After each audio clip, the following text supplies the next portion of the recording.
လူကိုအရင်ပြုတ်မယ်အာလူလေးတွေတော့လှီးသွားအရင်ပြုတ်ပဲနော်ပြီးပြုတ်ပြီးသွားလို့ရှိရင်အာလူကိုကြိတ်ပြီးတော့အာလူကြောင်းတော်လေးတော့ပြီးသွားလို့ရှိရင်အာလူကိုခြေမယ်ခြေယူသွားလို့ရှိရင်အာလူကြောင်းတော်လေးလုပ်မယ်ဒီကနူးလာပြီဆိုတော့နည်းနည်းလေးရေစစ်ထားမယ်နော်အာလူလေးရေစစ်ထားမယ်ပြီးသွားရင်တော့အာလူလေးကိုကြိတ်တော့မယ်အာလူလေးနူးသွားတော့ရေစစ်ထားမယ်ပြီးရင်အာလူလေးကိုကြိတ်ပြီးကြည့်ပြီးတော့ဘာဂျုံလေးပါတစားပလာတွေနဲ့နဲမယ်ဘုဆိုရင်တော့အာလူပြုတ်ပြီးသားရေစစ်ပြီးသွားပြီရေစစ်ပြီးသွားပြီဆိုတော့ကြိတ်မဲ့အာလူလေးကိုတစ်ခါတည်းဆက်တဲ့ထည့်ပြီးတော့ကြိတ်မယ်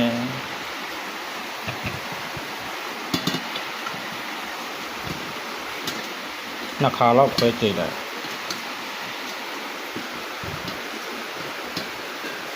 နှစ်ခါလောက်ခွဲကြိတ်လိုက်လည်းရတယ်လည်းများပါတော့โอเคဒါဆိုနံပါတ်1နဲ့စကြည့်လိုက်နောက်ဆိုလည်းရလောက်ဘုမဲကြိတ်ထားတဲ့နေတာဒါဆိုရင်တော့ဒီကောင်လောက်ဆိုရင်တော့အဆင်ပြေသွားပါပြီညက်သွားပြီ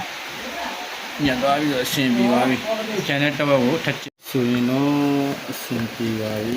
ဒီလောက်အနေထားတော့ဒီလောက်အနေထားတော့ဆိုရင်တော့တော်တော့စီးပိုက်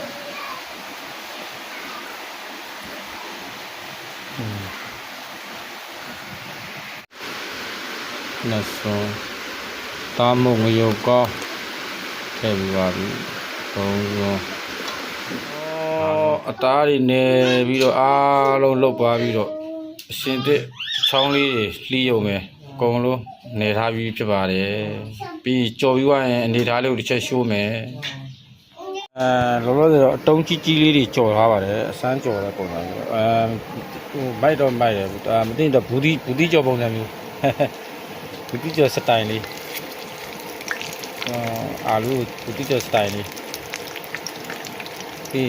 sauce လေးနဲ့တို့စားလိုက်ရှယ်ပဲသူကစားကြော်နေပါဘူး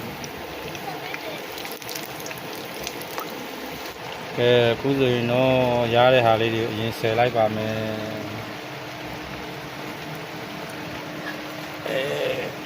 အာလူလေးတွေဘူးတီကျော်စတိုင်လေးတွေကြော်ထားတာဒီမိုးလကောက်ခွင်းပုံစံလေးတွေလာအောင်မယ်ဒါကတော့ရိုးဟွာဒီကပုံစံလေးကတော့လက်ကောက်ခွင်းမိုးလက်ကောက်ခွင်းပုံစံလေးမိုးလက်ကောက်ခွင်းပုံစံလေးကြော်မယ်ကဲဒါကတော့မိုးလက်ကောက်ခွင်းပုံစံအာလူကြော်ပါကဲဒါလေးကိုအရင်မီးလိုက်အောင်မယ်ဒါကတော့မိုးလက်ကောက်ခွင်းအာလူကြော်လေးရပါပြီတော့လေမကြည့်အောင်စားတာပကံပဲကြံတော့တယ်ပကံအေး